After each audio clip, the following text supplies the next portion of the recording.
Welcome to the Foundation for the Study of Cycles. My name is Lars von Thienen and we host another episode of Cycles TV. Today I want to have a joint perspective on the US yields and bonds. So let's see where we are with the US yields, the 20 years rate, the TLT, and let's see if we have a cyclic perspective which can help us analyzing cycles in that area. So let's jump right to the scene. What you will see here is the 20 years yields first. Let's start with that as a starting point. So we can see that we are here at this 5% right now with the 20 years. The 30 years is quite similar. So, and if we have a long-term perspective, it looks like we are close to this major high here again. So moving up now since September 2024, reaching the 5% watermark now. And now let's discuss, is this an important point we are reaching here with the 5%? Yes or no? At least let's see what the cycles tell. So let's start with our cycles perspective. That's why we are here, right? All right. Time to talk cycles. First, let me cross-check if everything is working. Otherwise, we are live today, so please, again, let me know in the chat section if anything is of interest. Let's start right away. What we see at the bottom is the so-called spectrogram, the digital signal processing running our cycle analysis technique, which shows us at those points where we see the peaks in that spectrum, there are cycles in that data series. So there's a cyclic behavior detected in the series, in this case, the 20 years yields. So that's what those little peaks in the spectrum tell us. And we are looking for those peaks which have the most prominent peak, the most dominant peak at the current point in time. So we are analyzing the data set from the perspective of the current situation, looking into the current past, and that's the spectrum which is showing up. So now we need to understand how to read that spectrum, right? And that's what we are talking here on that channel every week, and what we are teaching as the foundation for the study of cycles.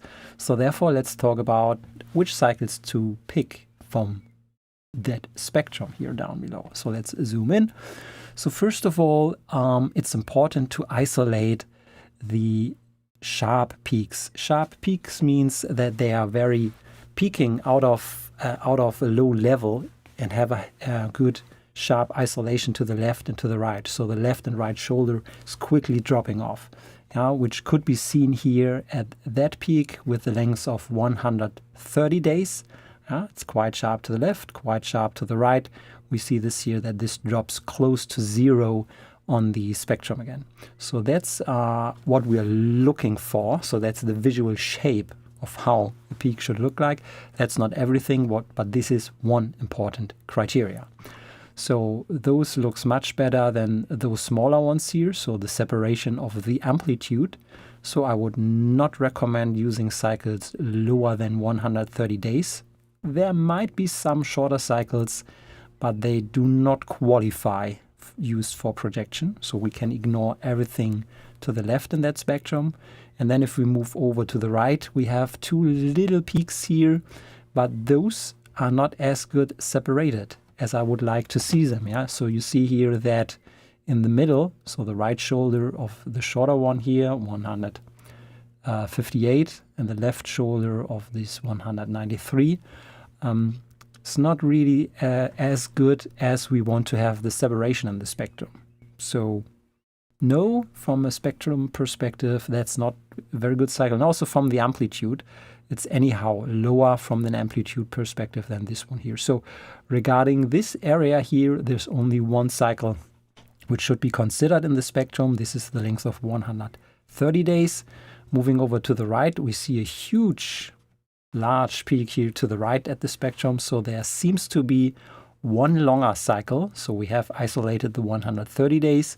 Looking to the right area of that spectrum, there's also a valid cycle around 338 days in that spectrum. So the separation to the left is quite good. So even though the larger or the longer the cycles will become, it will not be as clean peak in the spectrum. So it's a little bit more flatter, but it has a right separation to the right and to the left, and the amplitude is clearly showing up. So if you see the amplitude level compared to that, so this is the second cycle which needs to be considered as a possible cycle. So that's just explaining how to read the spectrum. You will also find those two cycles listed here in the table. So let's also then go over the judgment or the features we provide as the foundation for the study of cycles. One important measurement is the so-called ranking, which is shown here. And ranking is a kind of measurement like similar if you have a visual look at the spectrum, what we just did before, visually inspecting the spectrum, can also be done by a machine. So a machine could also have a look at that spectrum and then qualify those visual shapes in that spectrum. That's what the ranking score, in very simple terms, is doing here. You see it separated the 130, which I also explained why, the 338 cycle, and then maybe the 193, where I, from a manual perspective, showed you I would not judge this one from a visual shape. It could be the case. So that gives you kind of additional validation if a cycle should be used or not. So we have 3 here from the just mechanical isolation. I have 2 would be the same, which I would have picked. Then we have another important feature and measurement, which is new, which we introduce at the foundation as a new measurement. We will reveal that at the conference in New York to a larger audience. But in the end, the second important thing when you use cycles is the persistence, the variability of that cycle over time. So with the spectrum, we just analyze the cycles at one given point in time. Today, it's a nowcast. That's the cycle if you look at it today. But it's also important to understand if that cycle has been stable over the past historical days. So it should not drop out of the nowhere, and here's the cycle. The more stable the cycle has been in the past, so has been present, has been dominant also yesterday, also last week, maybe also a month ago, if this cycle has been dominant in that data period, then we call it a stable or dominant cycle due to the knowledge it has also been there over a longer time. And in regards to cycle analysis, we call this also the variability of cycles, because due to the nature, cycles vary over time. That's a common concept in cycle analysis. The key now is to measure the variability of a cycle. And that is not really a common knowledge or a basic knowledge which is available. There are a lot of different ideas how to measure the stability of a cycle. And therefore we have introduced now our own measurement which deals with the fact, so how stable was this cycle over the past in terms of length? So if the cycle of 130 days has been present also in the past, that's length, but it's just one parameter.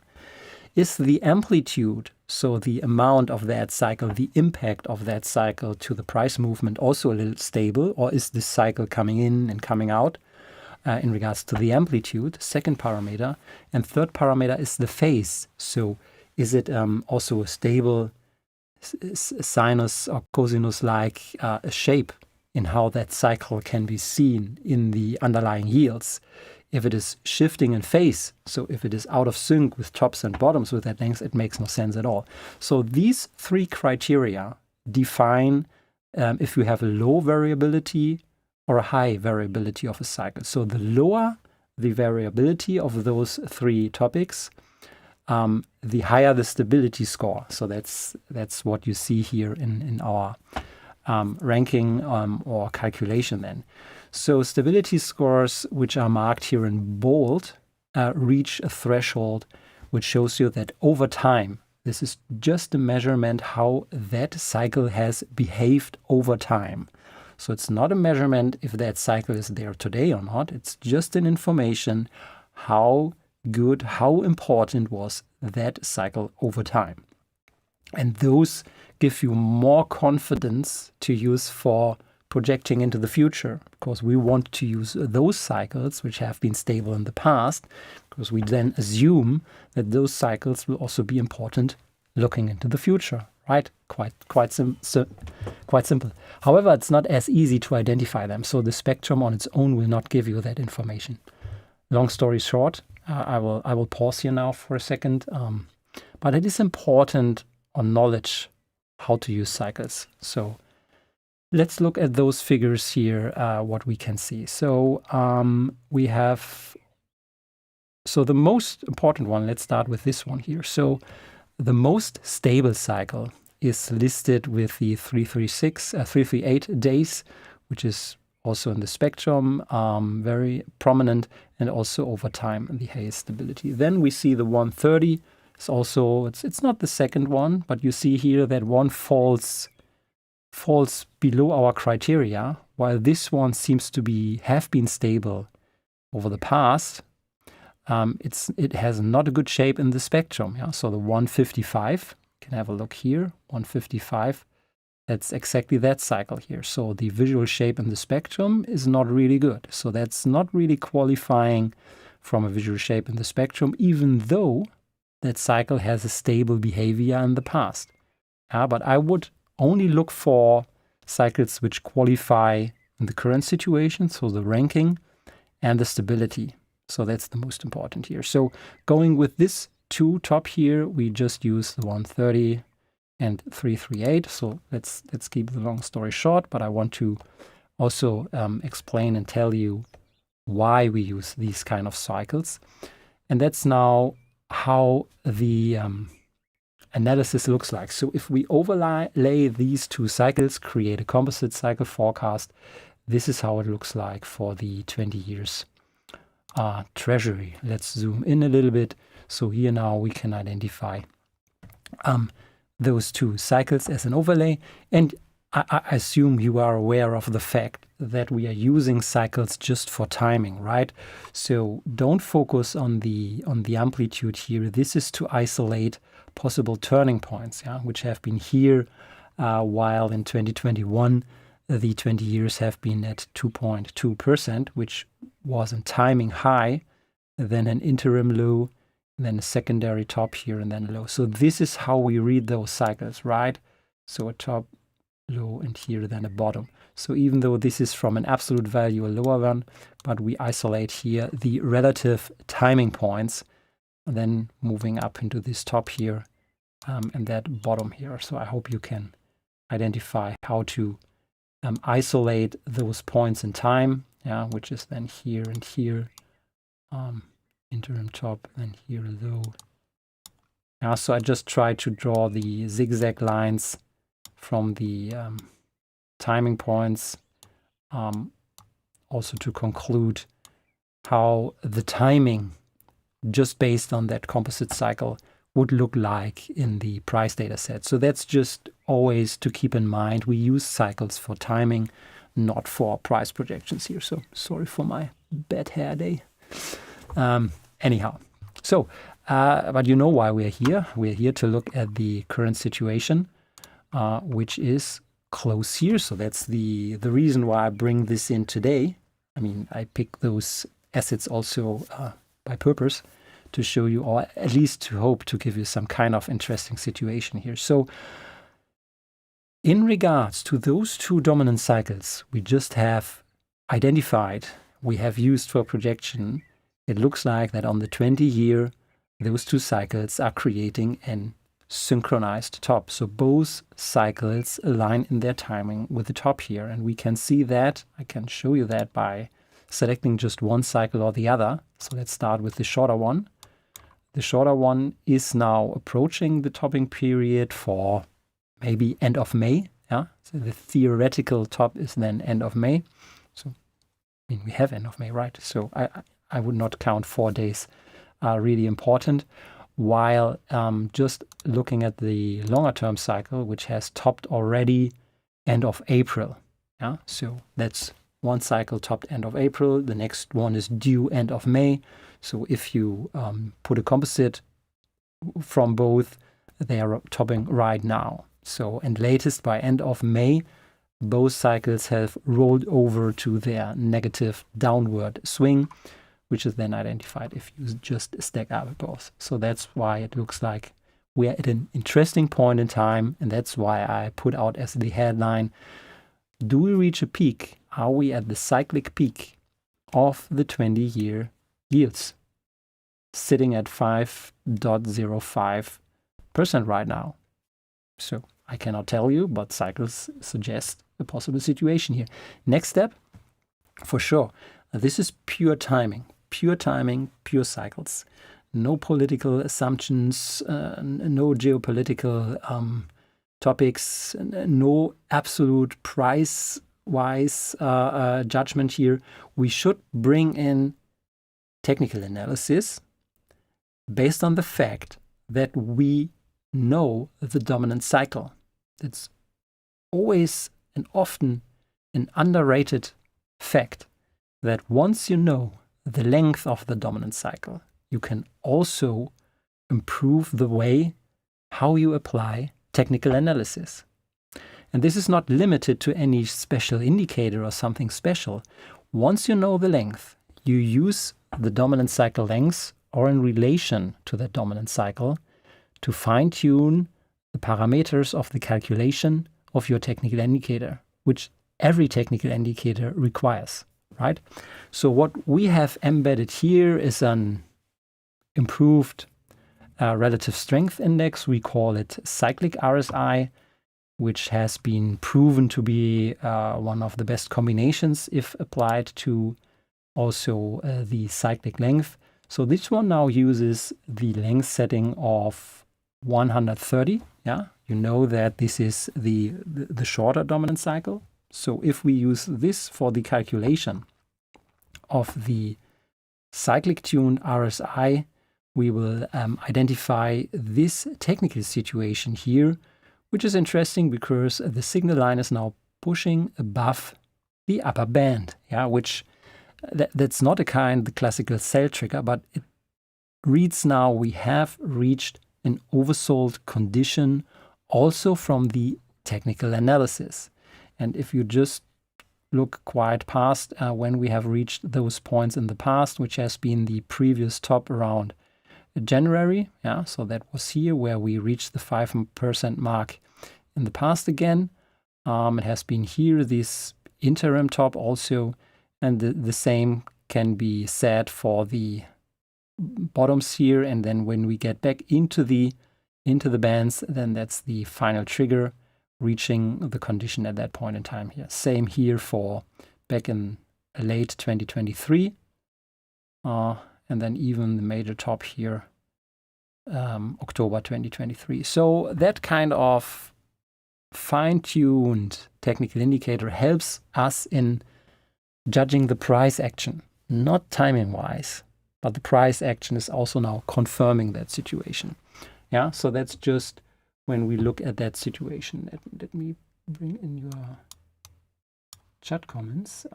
Maybe I need to reset chat. It looks like it's not updating. I will get back to your questions in a second. There you are.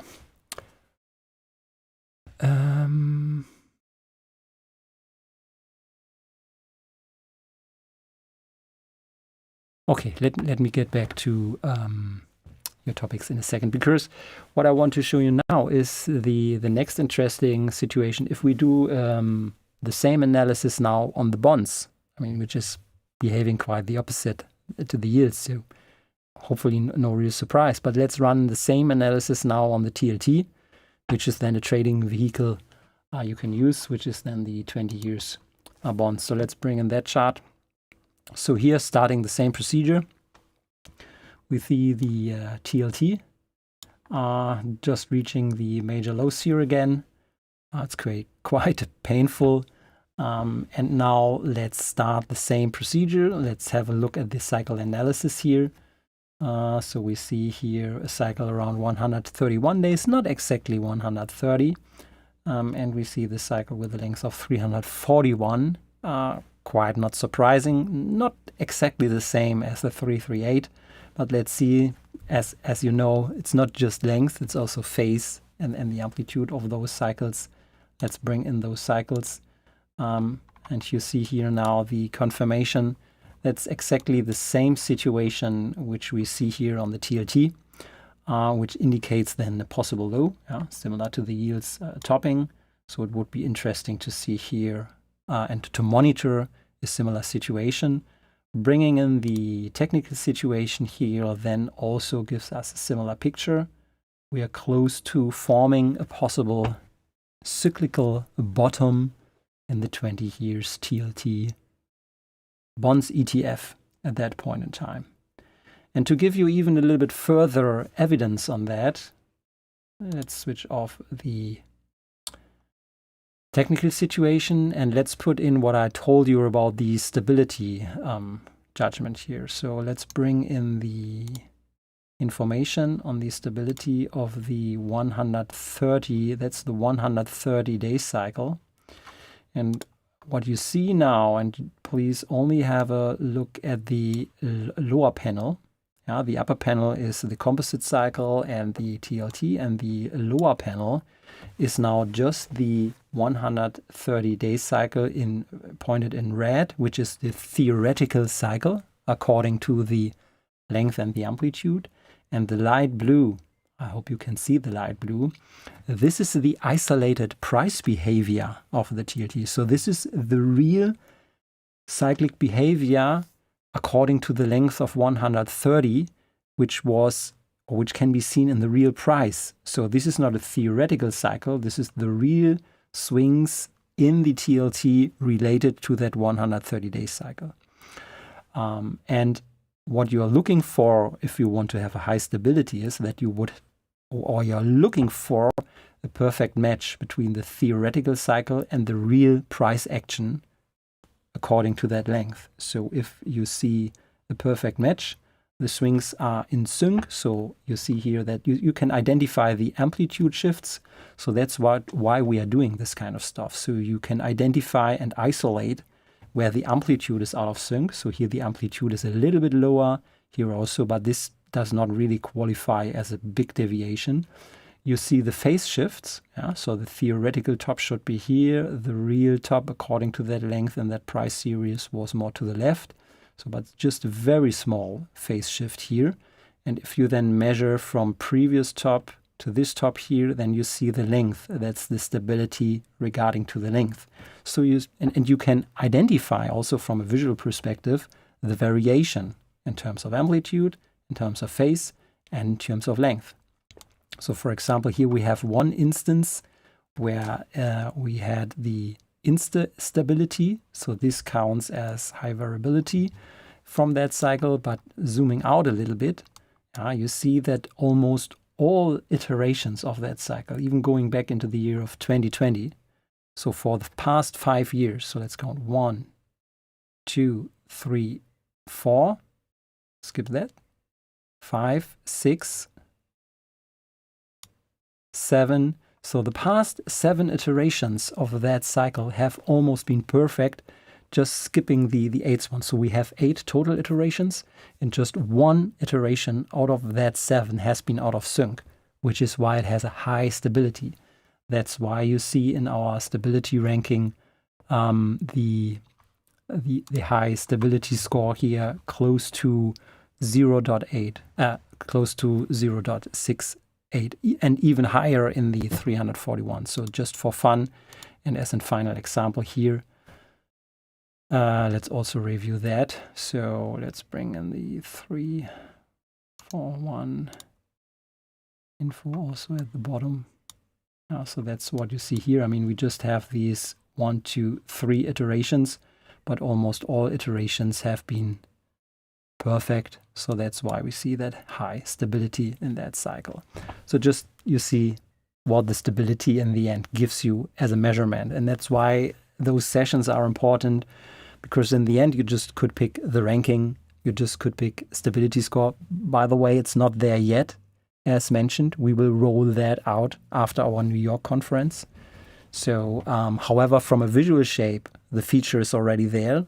Just the simplified mathematical calculation will come now then later in June, but which makes it quite easy just having a view in our cycle analyzer table, picking highest rank, highest stability, and hopefully now you understand what is behind those figures. Yeah, I mean, that's why we're here every week.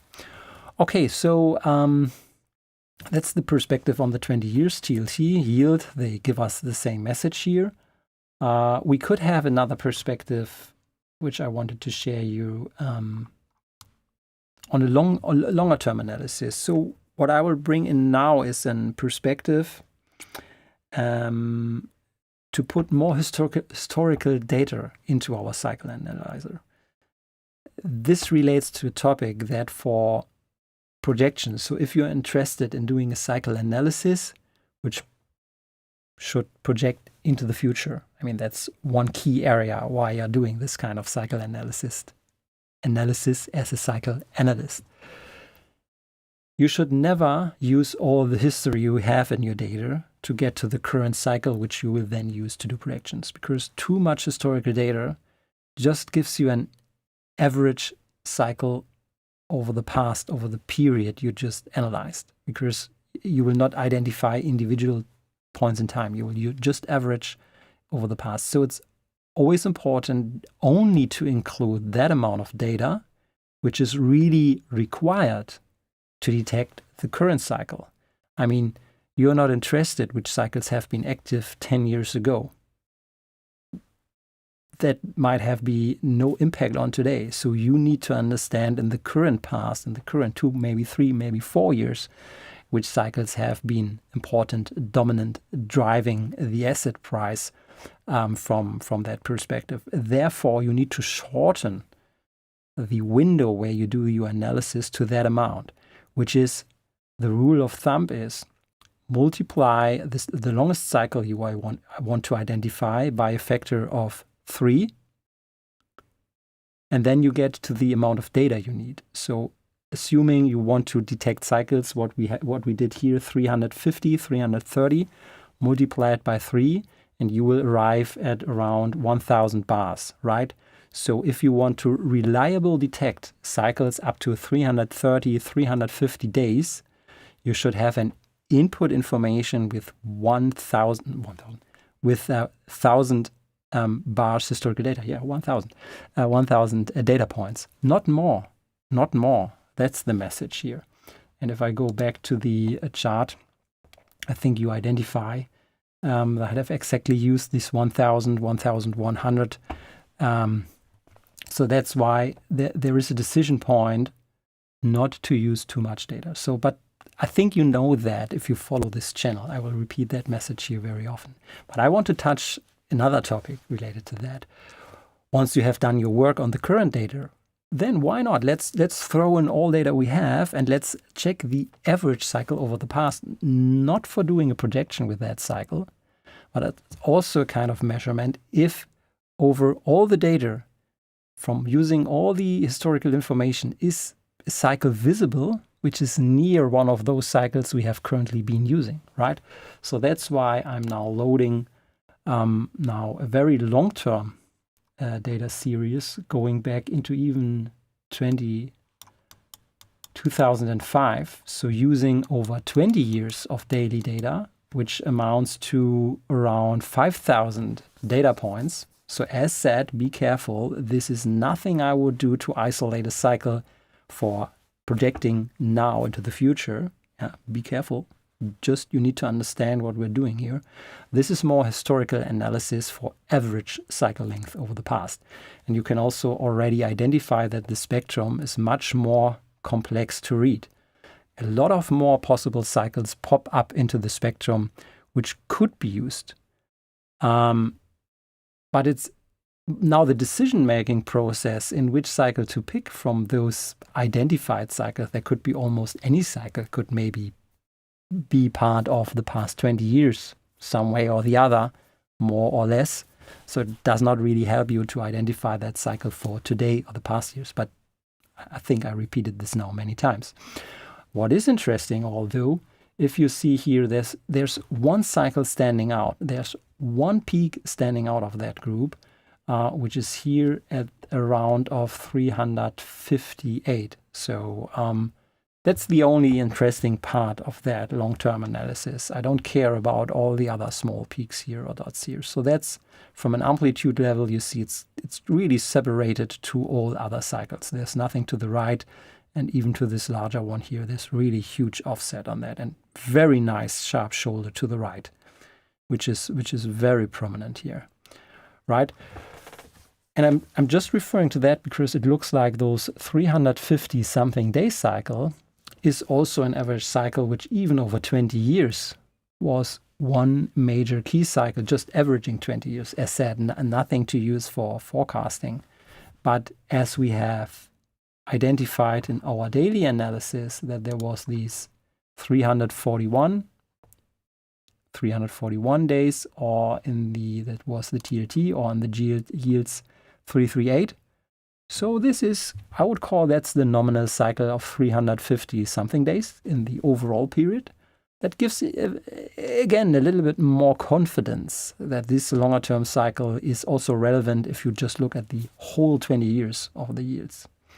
So long story short, I think we are at an interesting point in time in the 20 years yields or bonds, from whatever perspective you look at that. Right? So I hope you found this analysis interesting. I try to keep focus on one asset and then explaining how cycle analysis works.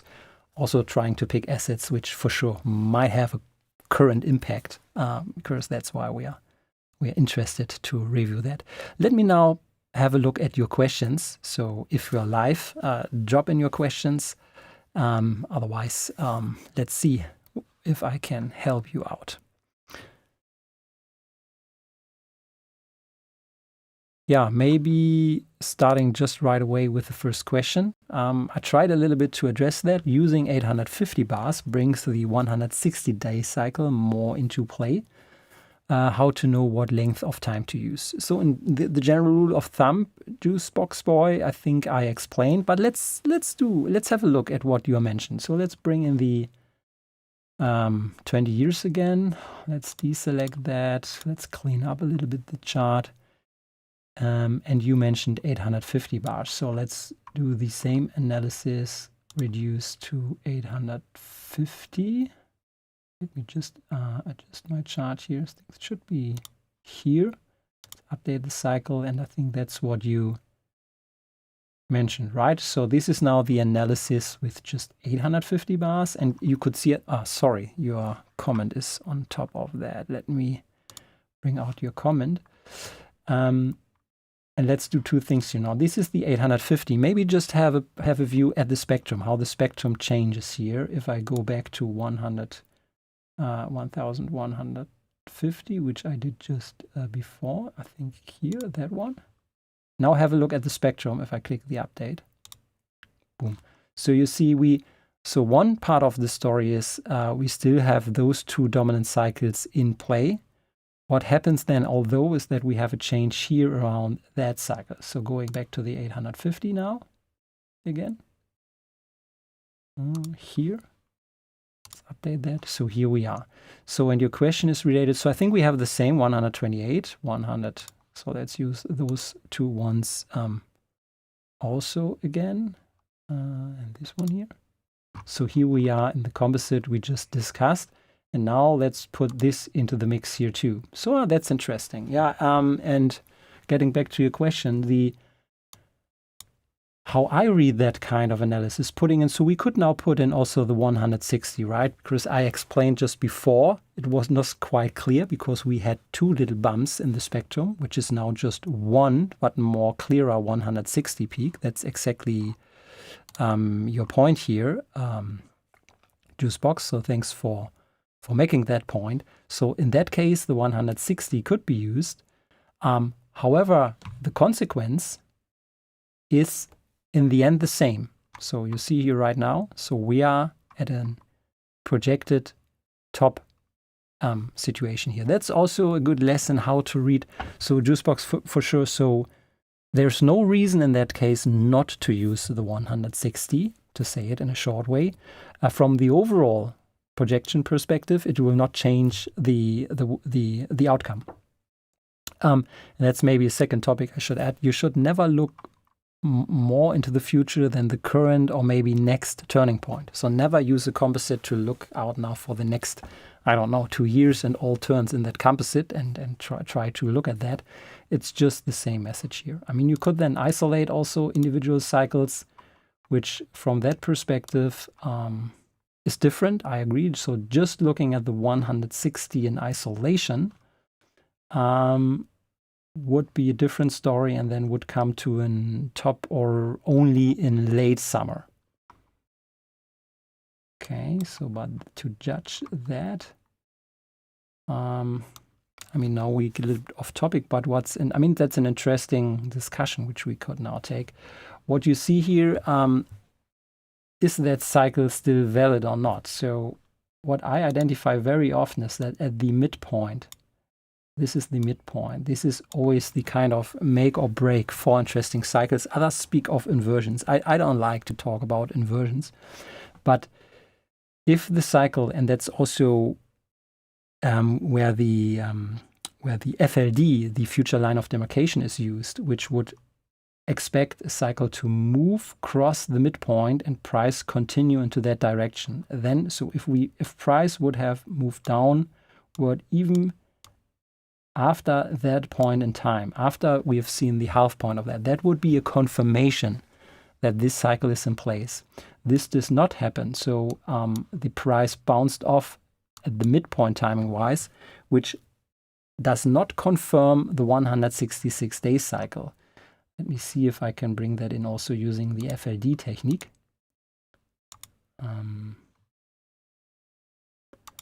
Which would use then show that we need to put half of that in.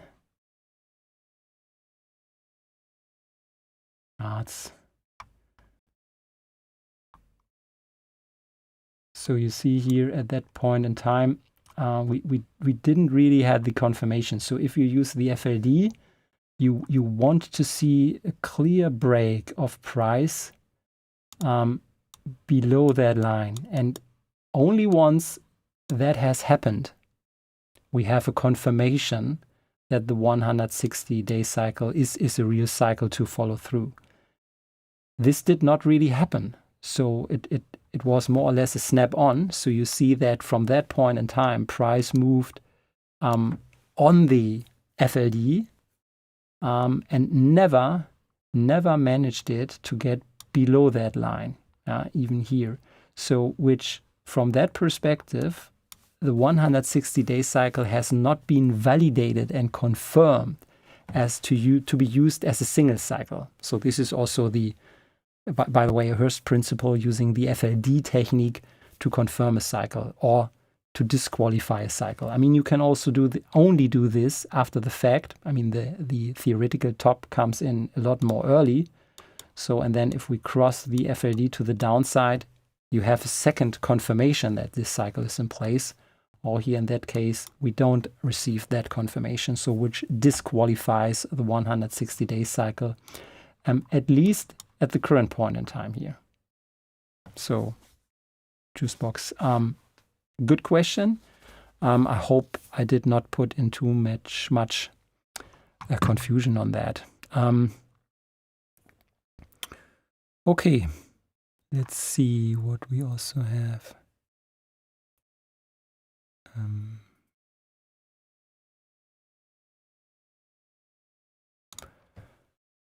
Mark is a good friend of the foundation.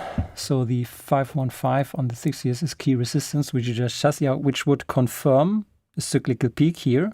So Nikolaus, thanks for bringing that in.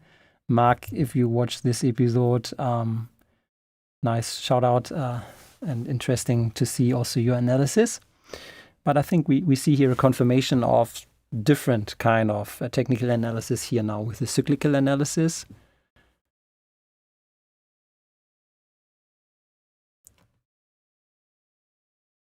Yeah, so